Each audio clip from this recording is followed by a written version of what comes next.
deegaanka goljan oo ka tirsan deegaanada hoos yimaada magaalada Buuhoodle ee xarunta gobolka ayaa maanta si rasmi ah looga dhawaaqay ciidamo ka mid noqonaya ciidamada Jimhadda dib u xuraynta gobolada SSC. waxa uu wararkaasi ka hadlay qaar ka mid ah saraakiisha ciidanka ku sugan degmada Goljan ee gobolka Cayn. Jimhadda SSC ayaa muddooyinkii dambe waxay deegaanada hoos yimaada Buuhoodle ka waday in laga qoro ciidamo ka mid noqonaya Jimhadda SSC. kol hore ay ahayd markii magaalada Buuhoodle ee xarunta gobolka Cayn ay kulan ku yeesheen labada hogaamiye ee Jimhadda SSC.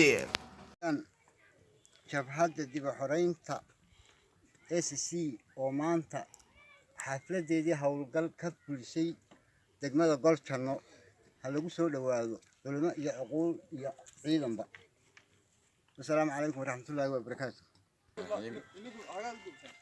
halkan waa Goljan deegaankan oo lagu soo dhaweeyay maamulka cusub ee SSC oo ah gobolada Sool, Sanaag iyo Cayn ahna maamulka cusub ahna Soomaaliya aanu taagnay calankeedii howlgalkiina bilownay haddii alla idmana aanu hor socod iyo rajo wanaagsan ku shaqayn doono insha Allah.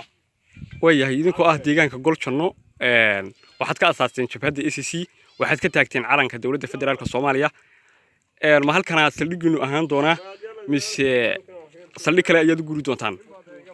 ما هالكنا سلقي جوا يهي وسلقي وينا سلقي كلنا ولين هاي وحن كوري دجاجة كلا هدي الله يدمك وكلنا وسيس سمين دونا إن شاء الله. إذن كو وحاتين دتك دجاجة كقولشنو مش وحاتين أيضا صب أو دجاجة كقولشنو ميلو جيمي. ما دتك دجاجة واسمه الكايوكو وباهنا معمول أنا مركي هوري كده جنا لحدود. مركي هوري دجاجة كقولشنو maamulkii ka talin jiray ama ka arrin jiray intii aydan jabhadahan qabsan meeshan wax maamul leeyahay oo ka shaqeeyay intii magaaladu ay dhisnayd ma jiro haba yaraatee aad iyo aad badan maanta ka horeeya aad iyo aad badan maasantay fadhimo badan buu leeyahay magaalada konayaal badan buu ka degan yahay haddana waa jogbantigii halkan kantaroolka weey marka wassalaamu calaykum wa rahmatullahi wa barakaatuh. waayahay taliya waxaad ii sheegtaa halkan aynu hadda ku suganahay waa kantaroolkii degmada Goljan ama sida shashada ka muuqata waxa jirta miyaa xira kale oo ciidanku tababar ku qaato? waxa jirta xira aad u ballaaran oo ciidanku tababar ku qaato oo ka mid ah deegaanka Goljan laguna tababaro ciidan weynihiina hadda degan yahay kan imaka aynu sawirray ama aan hor taaganahayna waxa weeyaan ciidankii jagbayntii ciidankii kantaroolka tira ahaan ciidanka jabhadda dib u xuraynta SSC ee ku sugan deegaanka Goljan intee buu gaari karaa?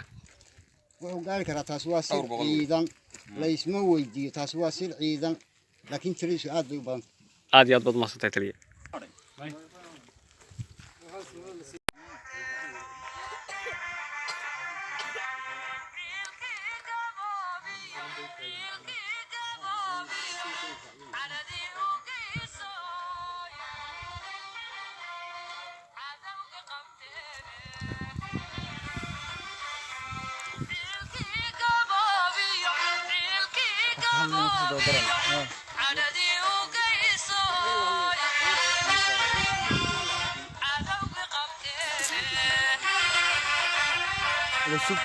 شكرا حضرتك